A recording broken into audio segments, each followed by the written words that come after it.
Fortune favors the bold, baby. Welcome to All on Green, our pilot episode. I am your co-host, Rob. You guys can follow me on X at RobD_94. And I am joined by a lifelong fan, a lifelong friend, Andrew Big Stud Taylor. Tell the folks what's up, Andrew. Yeah, good to be here. You hit me up about this podcast about a month ago, and I mean, we talk A's baseball 24/7 anyways, so why not put it on a podcast? So excited to be here, man, and excited to talk our favorite thing in the world. Absolutely, dude. And for those who don't know, Andrew and I have known each other for a very long time. And the reason why we're very close friends is because of the A's. And I was a year above you in high school, and this was during the 2012 A's season, the magical run of that team. And I think since you and I played summer ball a little bit together the summer before, like we kind of knew each other a little bit. But then we got into walking by each other in between classes, and then we would talk about the game from the night before or whatever the case was. And it just took off from there. And now we're best friends. And like you just said, we talk A's literally 24/7. My phone is just constantly text from Stud, just being anything about the A's. And you actually just got back from spring training, and you're also going to Vegas. So you're chock full of A's information right now. Tell the folks a little bit about what you saw when you were down in Mesa at Hall Camp. Yeah, no, so kind of cool tradition. So my dad and I, we've been 25 years in a row spring training. So we go pretty much end of February, early March every single year. This year was no different. Prospects galore. So that was one thing. I was actually, excited not to see Rooker and Soderstrom and Shea. I wanted to see guys like Leo, Bolte, Lynn. So I was able to see that. I was able to see Gage Jump second start. I was able to see Jamie Arnold's first debut as an A. So, it was fantastic. Team looks really great. Obviously, first 4 or 5 games was very, very rocky, but it seemed like they finally hit a stride a little bit. And so it was fantastic. Yeah, man, it's a lot to look forward to, and we have a long season ahead. And you guys can follow us All on Green Pod on X as well. We'll be coming to you guys every Sunday evening and Wednesday evening. During spring training, though, we will keep it just to Wednesday nights until the regular season gets started. But, man, I could not be more excited for this group because last season, Andrew and I, we talked about just that season was an absolute win last year for these boys. I think that really rough start obviously set them back for the rest of the season. They lose the division in April and May, which has kind of been a theme under Kotsay, unfortunately. But I think this year is the year they make that stride towards competing, and they can maybe sniff a wild card spot. But we're going to get there, man. It's a long year ahead, and there is going to be a lot to talk about, especially on this podcast. So what we're going to focus on mainly is we're going to discuss upcoming and recent series that are coming up for the A's, and then we'll also do some player praise and critique. We will do a little bit of gambling stuff as well. There's no bigger degenerate than Stud over here. He is literally one of the biggest degenerates I've ever met in my life. And if there's one thing he does a lot of, it's gamble. And honestly, I'm in the same boat as him. I'm not going to sell myself short. I love to gamble as well. So we'll talk a lot of gambling stuff with upcoming series, player props, all that good stuff. And we'll talk a lot of A's farm system as well, because we know this. We just got a new top 30 today, actually. MLB Pipeline put it out. We'll talk about that in a little bit. And we'll also talk about some college prospects that kind of catch our eye throughout the season as college baseball is fully ramped up right now. Conference slate actually starts this upcoming weekend for a lot of schools. And then that's when you find your real talent when they're facing top talent against each other. So, again, man, a lot to talk about this season. And what Big Stud just was mentioning about his spring training trip, man, it's been an up and down roller coaster so far. The A's lose another one today to the Diamondbacks. But a lot of good things came out of that game. I believe the A's were dead last in strikeouts as a pitching staff coming into this one today, but they've also thrown only, 74 innings going into today. I believe they struck out 11 today. Jeffrey Springs had a pretty good outing, which is very nice to see from him. He's going to be a very solid top end of this rotation piece. So good to get him off on the right foot, absolutely. But, man, I just have a question for you, Andrew, because this bullpen construction and how they're going to roll this season is going to be really interesting just because they moved on from Newcomb last year. They traded him away. Obviously no more Mason Miller. You have Leo for him. So this back end of this bullpen is going to be really interesting. What do you think that the late inning is going to look like for these plus situation guys? Yeah, so I know we were talking about this yesterday, and when I look at the back end of the bullpen, there's a few guys I think they could patch together and actually have a pretty decent bullpen. If you look at the second half of last season, they actually were top 5 in the American League for bullpen ERA, reliever ERA. So you look at guys like Justin Sterner, Ferguson, Michael Kelly, Alvarado, Perkins. So I think they have enough. And then obviously guys like Leiter, who they signed this offseason.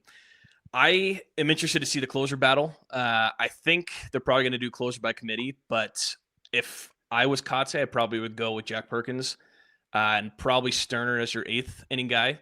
Obviously, Harris, I think, overperformed last year, but decent lefty out of the pen. We've had, decent lefties in the past, Jerry Blevins types. I think he's not too bad. He's not one of those soft throwing lefties. He's throwing mid 90s. So I like him. I like Sterner. I like Perkins. So I think if, Severino Springs goes 6 innings, I think 7, 8, 9 probably goes somewhat like that in most games. Yeah, and I think when games are tight too, that's when your bullpen absolutely has to step up, especially in that 7th inning role, because as we've seen with the A's these last couple of seasons, and especially pitching at home in Sacramento, you're just not going to get a ton of length out of your starting guys, especially in the back end of the rotation. You added Savale, and then we'll see who else will make starts. I think 14 guys last year started a game for the A's. That doesn't count an opener. It's a lot of guys seeing starting time as a starting pitcher, and you want to limit that number to about 8 or 9. But you want 5 innings out of those guys, right? Those depth guys. You just want to have – let's just get through the lineup maybe 1 to 2 times max with just limited damage, 2 runs, 3 runs in 5 innings, and we can deal with that. The offense has proven themselves to kind of overcome those things. It's really about the bullpen, that 6th inning, 7th inning guy who's going to step up. So Scott Barlow, Kissing Kate Barlow, Scoots Magoots is his nickname on MLB.com.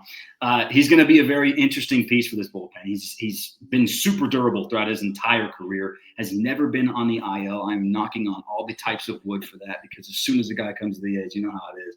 Yeah. But he's going to give you – he's going to be steady Eddie, man. He's going to give you like 65 to 70 innings, and he's going to keep the ball in the ballpark as best he possibly can. He did run into Nick Kurtz last year, who hit that 500-foot bomb off of him. So he got a little bit of experience of what it's like pitching in Sacramento and a little bit of a bandbox. But you also mentioned Mark Leiter Jr., who is a decent arm in the middle of that bullpen, because I don't know if he's really going to be a plus guy or a minus guy, because Kotze kind of has a tough job coming into this season, because this formula is going to probably take a month and a half to really get right and to really find a good set of guys that you want to go to. Perkins, though, you mentioned him, 9th inning guy. They're trying to make him a starter. We've seen this with the A's. They want to make a guy a starter, but I think everybody knows in their gut that this guy is absolutely bound for late inning time. He's going to have to get the big 3 outs at the end of the game. He's got to get 25, 26, and 27. And I hope they see that, because we saw moments last year after Mason Miller was moved on from, they were still pretty solid late inning games. But like Tyler Ferguson, sometimes he can run into some trouble.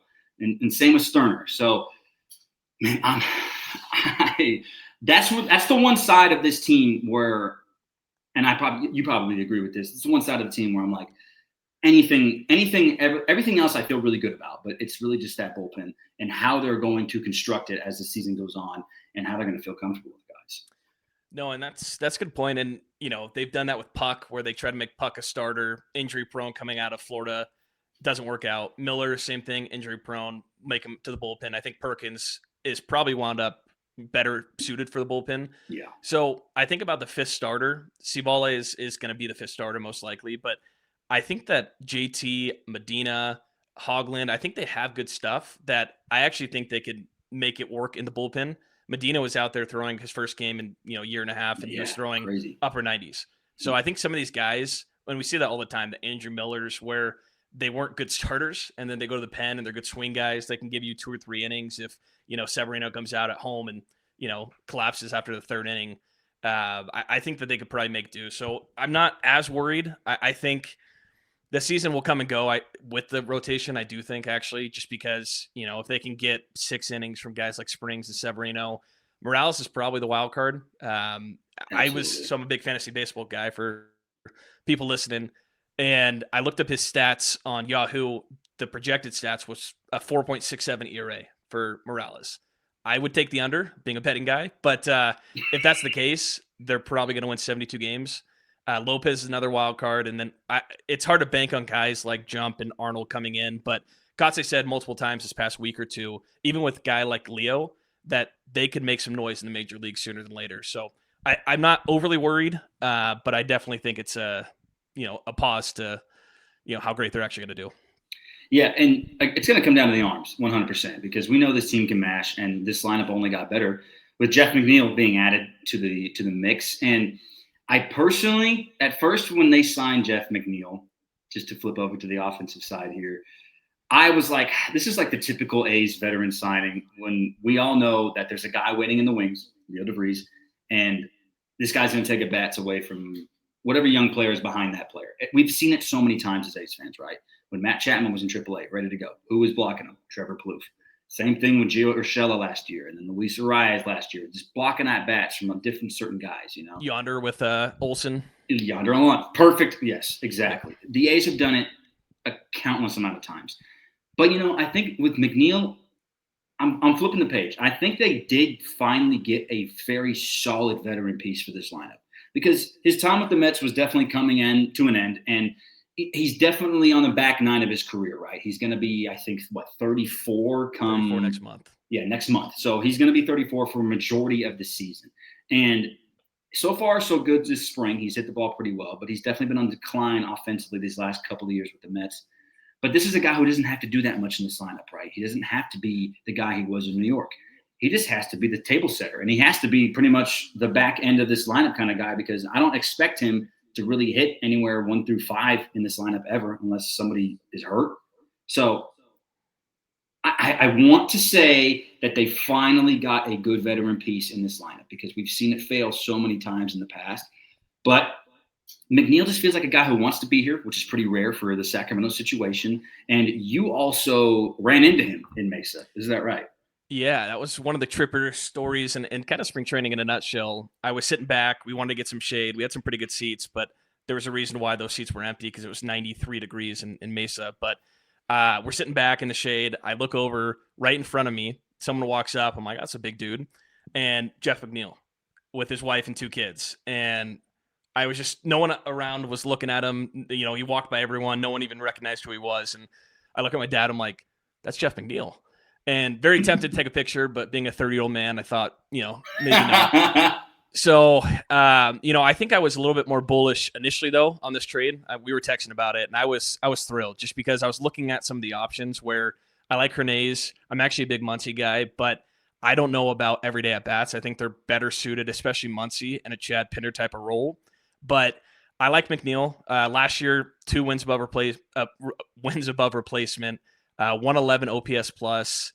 He's very versatile in the field as well. He's played second, the outfield. He's played third base. So I think they can give spot starts certain areas. So if Leo does come up, it will be interesting because they could shift Jeff to third if Muncy's not playing well, and they can put Leo at second.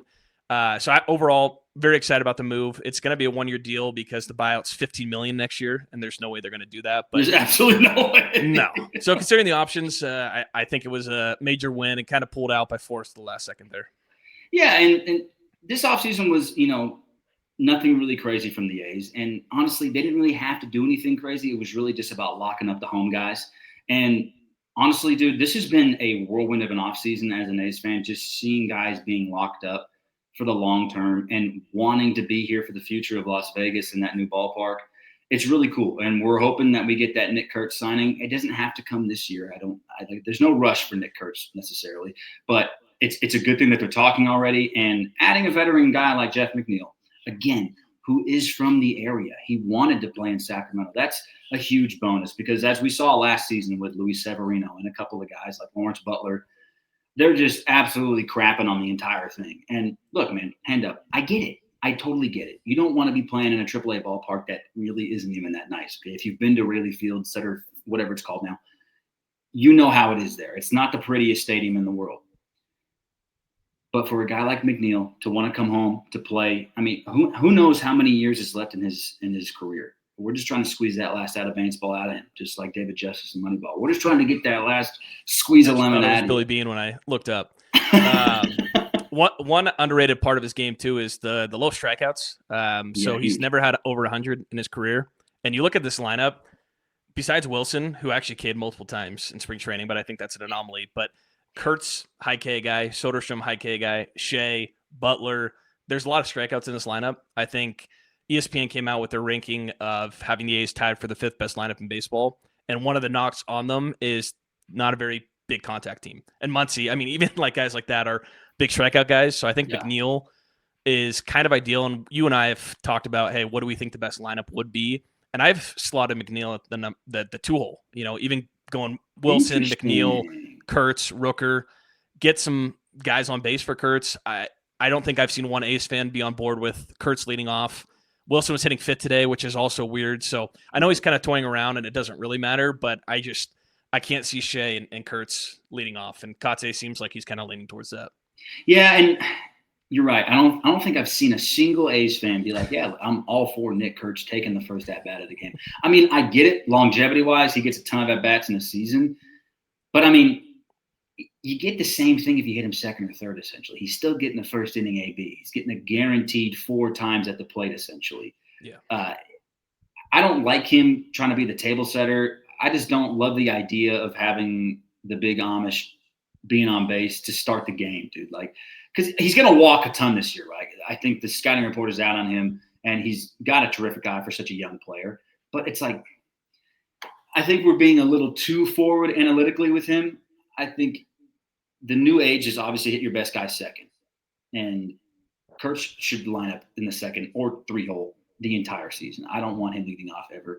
But like you mentioned McNeil, high contact guy, and we didn't even mention Denzel Clarke too, who's likely going to be the opening day center fielder. But there's a lot of factors with him, right? It's his swing path. He's just got such a downward swing, low contact guy, but he's looked pretty good in the spring. Had a nice double for Team Canada the other day in their exhibition against Toronto. But he's just got to improve. He's just got to put the bat to the ball, which is way more. But like Booney mentioned it, I believe it was either today or yesterday on his show, it's just like, what does he have to do to just stay on the roster? Because that defense improves the A's not only as they went from like bottom of the league defensively, range-wise, to almost middle of the pack just because of him. And his defensive war is obviously worth it, but what does he have to hit to stick around? Like, how bad does it have to get? I saw a guy yesterday, and it's something that I've said too. He said Clark's got to hit 220, and I think he said that's if what Booney said. He hits 270, 280, he'd be in MVP conversations, which I don't think defense matters as much now. I mean, it does, but it's not as flashy for the MVP. But I think 220, I think 65, 70 OPS plus, because he literally is a Golden Glove or Platinum Glove, type of player out there. And I don't think the leash is going to be super long, though, because he kind of came out of nowhere. Butler's leash is going to be longer with the extension. Didn't have a great year last year. But there's multiple options now. I think Bulte is one of them, where I texted you first day I saw him on Friday. I'm like, this guy's different. And he just raked the whole weekend. Kotze said they believe they have a superstar. I think he was ranked 5th in the updated prospects for the A's. So he's one. And I think even Colby Thomas, I'm not on the Thomas. He actually was pretty good last year. He's a good defender. A lot of pop. So I think the leash won't be too long on him. So interested to see how he kind of, starts off the year. But the web gems are going to be, they're always going to be there. Yeah, they're going to be a ton. So we'll see. But that's going to be an interesting one to watch as well. It really is, man, because if he really struggles at the plate and if he's in the 170s and 180s this year, I mean, it's kind of like Christian Pache, right? It's like, yeah, he's a great defender, but like, I don't need a pitcher up there hitting, like we don't need to do that. And this outfield has so many guys they can go to, man. We didn't even mention Cortez too, who is just he's a little rat out there, dude. He's just getting 5'7" on base, eating dirt. And he's playing in the World Baseball Classic too. He had a great day today. I believe he went 3 for 3. Like that dude is just a ball player. He's not going to do anything flashy. He's not going to do anything crazy. He's just going to do the little things right. And when you have a guy like Denzel Clarke, who potentially could be struggling at the plate, yeah, that looks mighty fine. When you look over at Cortez, you're just like, I mean, yeah, he's out there eating dirt. He's a little mouse. He's just doing his job. And that's what sticks out. And for Bulte, like you mentioned, just insane athleticism. He's very raw. He's still very young, obviously. But Bulte's got it, man. And you mentioned that too with Kotze. He's different. And this is good. Like, this competition breeds greatness, right? Good that pressure makes diamonds. And it's a great problem to have. Denzel Clarke, we know what you're going to give us on defense, man. But it's so simple for him, but it's the most difficult part of the game is he's just got to hit a little bit. just a little bit. We're not asking for much, like literally 65 OPS plus. And if he can give us, 15 homers, because he showed a decent power stroke last season, quite a bit. If he could just do a little bit of that in a full season, man, we'll take it. You could hit ninth all year and just absolutely suck in balls in the outfield pause. Okay. Yeah, if you look at his numbers before he got hurt at the end, so that's two things I want to discuss. One, I'm sure we'll move to the third base conversation, but it was the same thing with Muncy. Clark's last 2 or 3 weeks was really good because looking at his numbers now, he finished with hitting 230, 47 games, so 159 at bats, which is not a crazy small sample size. 78 OPS plus, and he still had a 1.0 WAR.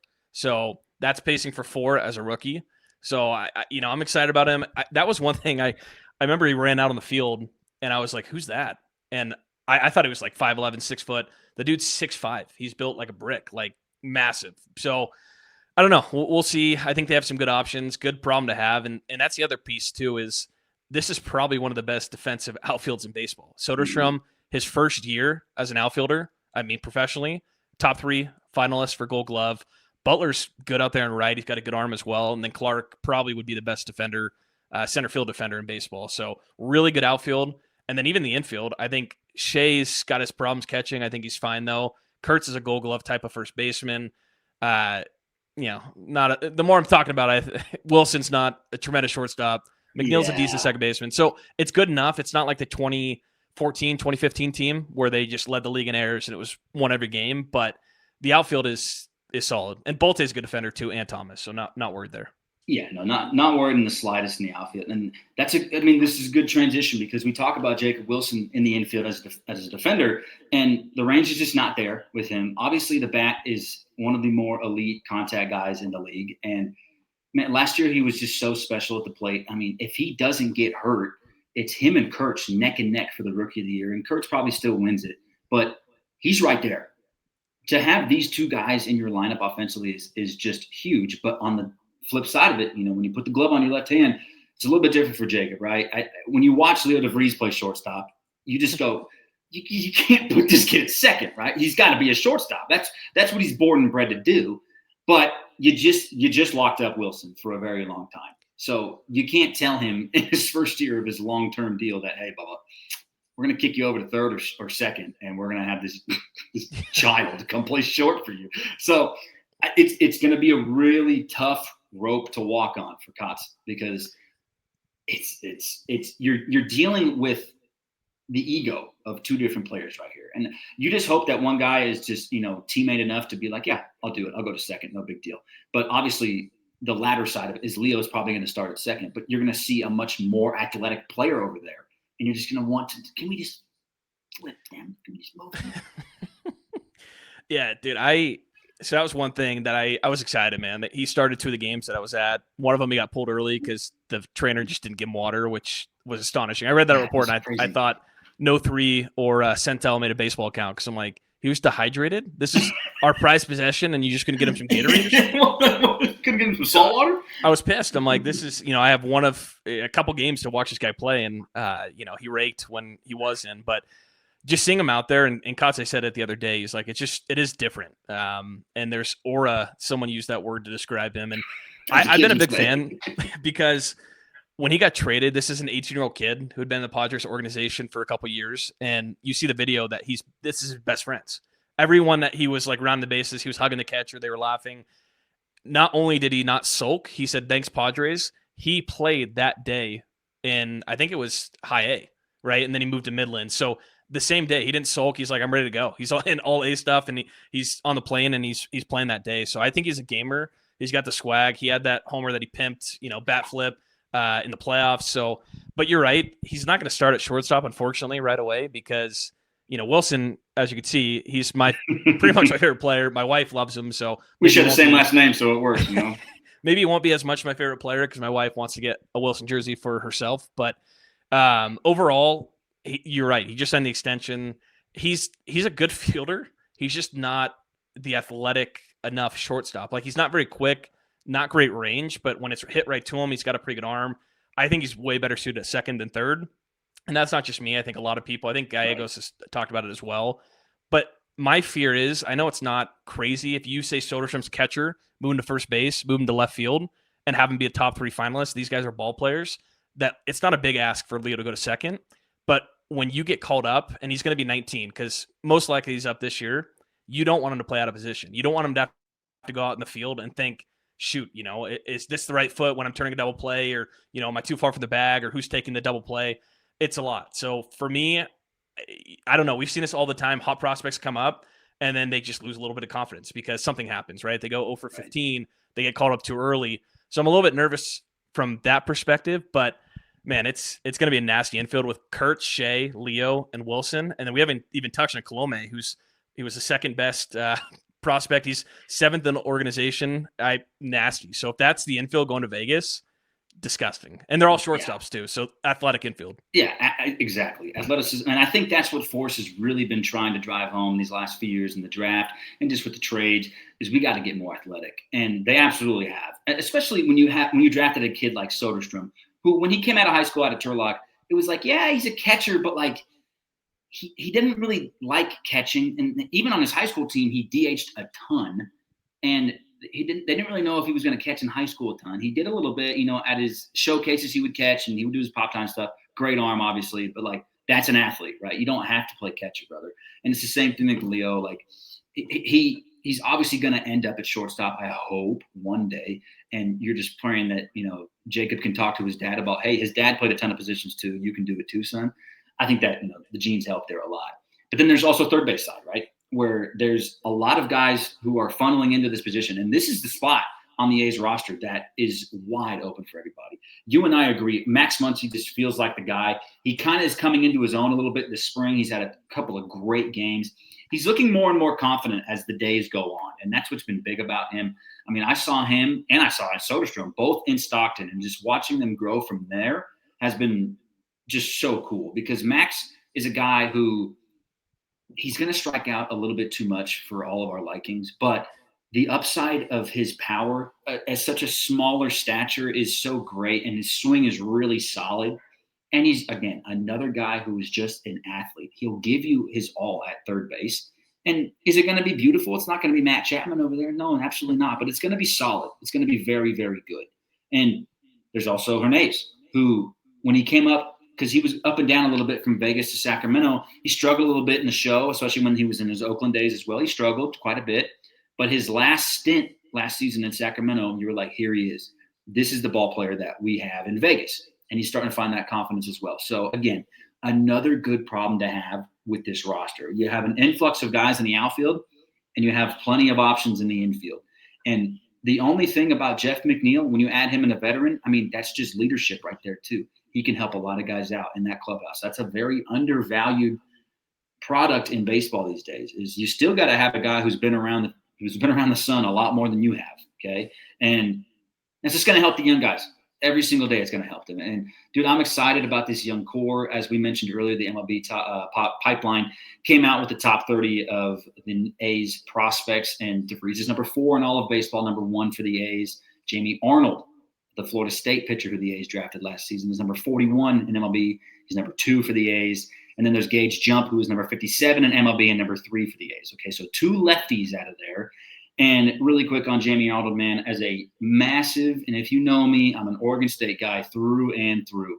Florida State went up against Oregon State in the Supers last year, and he pitched in Corvallis. That is not an easy place to pitch. The crowd is on top of you. That's a very difficult place to pitch.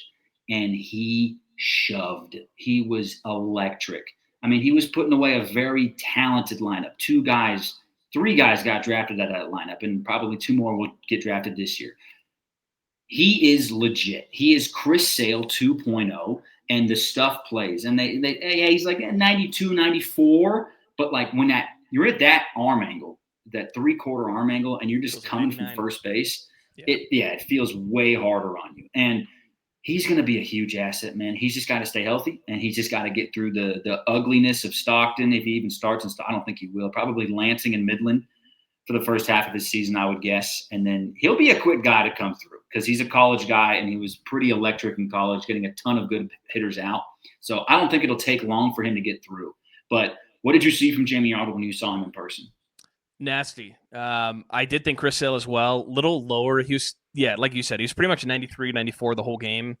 But that delivery, like Sale, I mean, Sale throws upper 90s anyway, so it probably feels like 105. But I feel like it's a pretty good comp, and I was shocked that he was there for the A's to take. I was thrilled. You mentioned, and if you even take one step further, Lynn is the fourth best prospect, another lefty, and he's a fringe top 100 guy. He kind of came out of nowhere on the scene. So he's another one pitching the World Baseball Classic.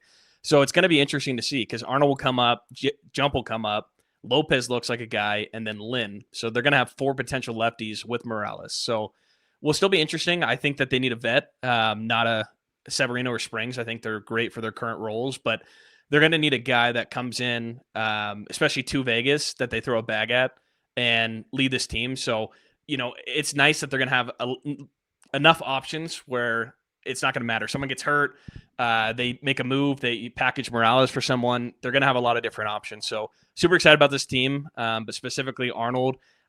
I think he's probably going to start Midland at worst, to be honest. I think that they might 2 or 3 starts in Midland and then go up to Vegas because Kotze said the other day that they could have a Kurtz type path to the bigs. So I think he's too good for Lansing. I think he came in and pitched against major league hitters at spring training and he looked the part, and all the reports seem like this is another dude. So we'll be curious to see where he starts. He still hasn't been cut, which is nice. So he's getting some, longer runway. He'll probably pitch another game or 2 for the squad up here, but I'm excited, man. I think for the first time we have some great pitching prospects. You look at the top 5 or 6 prospects in general, I think that they're all going to be huge major league guys for the team. I'm glad that there are not a lot of good infield prospects outside of Leo and Colomb because the infield set for the next 5 or 10 years. So next draft, I told you that last time too, they should have just taken 20 pitchers in a row. So excited, man. I think it's going to be fun. And even if they do get out of it and, they're 8 games under in August and some of these prospects come up, it will be exciting because that will build momentum for the next year, and they won't waste that Super 2 eligibility as well. 100%. And you mentioned Lynn, and then rounding out the top 5 is Henry Bolte, who we spoke about earlier. But there's a couple of guys who are, top 10, top 15 guys who I'm looking forward to as well, and they were just recently drafted. The number 8 prospect in the A's pipeline is outfielder Devin Taylor out of Indiana. He was the second-round pick from 2025, and he found some success in Stockton towards the end of last season. That's a really tough jump to go from college baseball to playing in Stockton. I think it's a very undervalued thing as a professional athlete. You're starting your career, and you got to go to Stockton, California, buddy. Like, I'm sorry. You're going to go from college baseball to Stockton. I'm sorry. But Devin Taylor, so the 2 guys I'm going to talk about, a lot of homers, man. Devin Taylor broke the Indiana home run record. Okay, who played at Indiana? Oh, Kyle Schwarber. Okay, so he had to beat out a lot of good talent out of Indiana. The Big Ten isn't typically bringing out a ton of talent for baseball, but Indiana's had some guys who can hit some bombs, and he's a number 8 prospect. So he's a guy who can look out for as well. And then the number 15 prospect, who, again, I'm a homer, I'm sorry, is Gavin Turley out of Oregon State. Another guy has the Oregon State home run record, he broke it the year after Travis Pizzana broke it. So there's a ton of talent coming out of Oregon State, which is great. But Gavin Turley is a guy who's really grown a ton as a hitter and as an outfielder too. He really struggled at Oregon State in the outfield to start his career, but he's come around. He's a very good athlete. He was a 4th-round pick last season, and he wasn't as successful coming to Stockton as Devin, but I think the upside is crazy for him because he's just got insanely good pop. He's got a very, very good swing. It's extremely high leverage swing. He loves to get that torque and get under the ball, but I'm excited about him because obviously, again, homer, love the kid. And I just hope he does well. I would love to see him in Midland by the end of the season. That'd be a huge step in the right direction for him. But out of those 2 guys, dude, is there anybody outside of that top 5 that you're looking forward to? Tommy Tanks. I think that's a good one. He actually had an Oppo homer when I was there as well. But weirdly enough, I mean, I don't think there's a lot of good depth at third base from a prospect standpoint because I think he's 4th or 5th in baseball right now. But I think he's got some swagger. He's got some game to him. I'm excited about it, and he could be, a rotation type, plug and play guy. He was playing first. He was playing third. So excited about him. Colome is the other one. Apologies if I'm pronouncing it wrong. Colome, but I think you guys know who. Yeah, wait till we start pronouncing these Chinese Taipei players in a second. All right, that's why it's Lin. So Lin for me, but Colome's he's a stud. and excited about him too. So that's another one to keep your eye on. But there's, for the first time in our lives, man, literally, because that's what I was telling my dad the last weekend. I was trying to explain how big of a significance having Leo is, especially how they got him. This is easily the best prospect of our lifetime. Because I was thinking back some other guys. It's like Bobby Crosby, Addison Russell, guys that were, solid, but Russell was never going to be a guy that hit 300. And, he was more of a Gold Glove type defender, hit 270, whatever. And then obviously had the off the field stuff. But easily the best. And then you have someone like Kurtz, Jump. Like every year, I feel like there's guys where I'm like, we've never had this before. So Tommy's another one. And I think I saw Taylor and Turley as well this past weekend. So hopefully Taylor's my last name. So hopefully he can make it and we can get a Wilson and Taylor jersey, up on the wall. Hey, that's the dream right there, dude. That'd be sweet. But yeah, influx and outfield prospects again. There's a ton of talent in this top 30, man, and I'm excited. But there's, like I mentioned earlier, a lot of guys had starts for the A's last year, trying to avoid that. But hey, a guy like Cade Morse, I think he's still in the top 20 for A's prospects, and he really struggled last year in Vegas. Gave up a ton of homers, but he was the guy that got back for Paul Blackburn. So you basically get the same guy. But he'd be a nice, addition to get into the mix, man, because there's a lot of guys in there who you don't really hear a ton about, especially in camp. Yeah. They haven't really been in Major League camp a ton. But there's a lot of guys who you're not going to see in spring who will probably make an impact in this season at some point. They're going to find their way on the 40-man, and they're going to find their way in Sacramento playing big league games. And that's what separates the fourth place team from the sniffing the wild card team. That depth right there. That is what makes you a much better ball club. And the A's just have to find that mix to really be a very solid competitive team in a division that is probably not going to be that strong. And what did it take last year to win it? 90 games? Yeah. And this is what it is, dude. If you take away the 1-19 stretch and even give it 10-10, the A's I think they're in the playoffs. But have to avoid that, man. Have to avoid that bad stretch this year at all costs, 100%. And maybe that's where we could shift to end it off is just the prediction. I know we can talk over under, kind of a gambling thing. We'll get, like you said, we'll get a promo code out there. We'll do every week do a pick or two. But a couple things that you said I want to touch on, specifically about the division. And I know they're over under 75.5 right now. Yep. I'm not very bullish on this division. I think people are a little bit over bullish on the Mariners. I think the Angels are the Angels, but I actually think that their rotation could be decent, and I think they have a few interesting pieces. Nato, Adele, maybe a bounce back for Trout, but they'll probably be 65 wins. Rangers are interesting. They obviously moved off Simeon, but they got Nimmo. Rotation's really good. Leiter's got a lot of potential. Rocker still has potential. DeGrom is DeGrom. Eovaldi, so they've got some dudes. Yeah. I don't like their lineup too much. A lot of those guys kind of took a step back from their World Series run. And then the Astros, that's the one that I don't get every year is who do they have? They have Hunter Brown and they have Alvarez who gets hurt every single year. Outside, and Altuve, I think, is like 36 years old now. So they got a lot of guys that I don't know. So I'm not a big Mariners guy. Astros guy. And then the Mariners, I think the rotation's phenomenal. I think it's actually probably one of the top 2 or 3 in baseball. And then ESPN ranked third lineup as I think third overall, but I don't see it. I don't really know how. I think Cal is fantastic. I think he probably should have won the MVP in hindsight. I think Judge obviously was deserving, but you go look at his career, he's always been a 30, 35 homer guy hitting 220. So most likely that's probably where he ends up.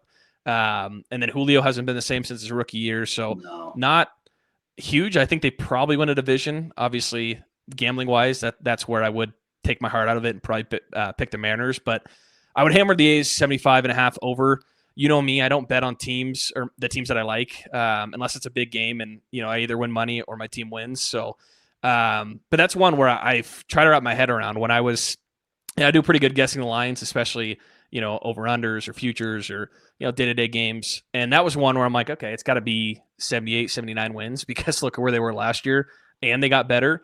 So curious why that is. The beginning of the season, the schedule's tough, man. They have a couple, like a series against the White Sox, a series against the Royals, who are no slouch, but it's tough right away and it gets easier. And I think that was probably kind of the problem last year is that May stretch. It was the Phillies and the Dodgers and at the Giants. So it'll be interesting if they can just even be, 3 games under 500 by the end of April. And my goal for the season for the A's, and I told you that yesterday, is if they can just get to 500 and you can win 81 games and not look great. It can be kind of an ugly 81 wins. If they have 81 and Leo comes up and looks like a guy and Kurtz doesn't regress and Wilson, Soderstrom wasn't a 1-year wonder, and guys like Morales exactly. So I think there's a way that this season could be very successful even if they win 81 games. My goal for them last year was upper 70s, so I was excited, but I think they're 1 year away from realistic playoff spots, but it's a little different than the 2012 team and the 2019 or 2018 team where they kind of came out of nowhere. People are expecting the A's to kind of show up and be a force in the AL West, but still think realistically we're a year away until we get Arnold, Jump, and Leo full seasons. But overall, hammer the over. Yeah, I agree. 75.5 does feel low, especially with the division that we just talked about. Not very good. A lot of free wins in this division, 100%. You can beat up on the bad teams, 100%. And it really just comes down to how is the back end of the rotation going to come down to, like, how are they going to pitch? How is Aaron Civale going to hang up this year? Because he's going to be a big piece. Can he give me 5 1/3, 5 2/3 consistently, with a 4 ERA? We'll take that all day long. We'll take that all day long. But, hey, guys, thank you so much for listening to episode 1 of All on Green. Hey, the A's have 12 guys in this World Baseball Classic, 3 on Chinese Taipei. I'm going to do my best to pronounce these guys right now. Okay, right-handed pitcher Zhu Chen Xia, who's with Lansing. Okay, right-handed pitcher Chen Zhuang Ao Zhuang, who's with Midland. Nailed it. I'm killing it over here. And then we talk about Lind as well. And the Dominican Republic has Severino and Alvarado, both major league guys. Puerto Rico has Carlos Cortez and Darrell Hernandez. Colombia has Brian Buelvis. Canada has Denzel Clarke. Australia has Max Durrington out of Stockton. Panama has James Gonzalez, who was in Midland. And then Mexico has our 33-year-old friend, Joey Meneses, who will be in Las Vegas. He was just hit a grand slam this past weekend. And he was cut that night. Literally. I that's what my dad's like, do you think that they told him before the game he's going to be cut? Because that seems kind of like bad timing. He's one of those that last thing, too, was they have a lot of 4A type of guys. Marlowe is one of them. Stefanik and Meneses is another one where guys that can come up and, that Brandon Inch type where it's just go up and surprise and, contribute to the team. So a lot of those guys to keep an eye out for sure as well. 100%. And they will probably contribute at some point this season. It's just, we hope it's not for long term. That is what or in April. Yeah, that too. Yeah. We don't want any Henry's Morales situations again. That'd be horrendous. I was actually pretty excited about that move. So maybe that shows my stupidness there, but all right, folks, thank you so much for tuning in. This is All on Green. We will see you guys in 1 week. Fortune favors the bold. Bet on. Go A's.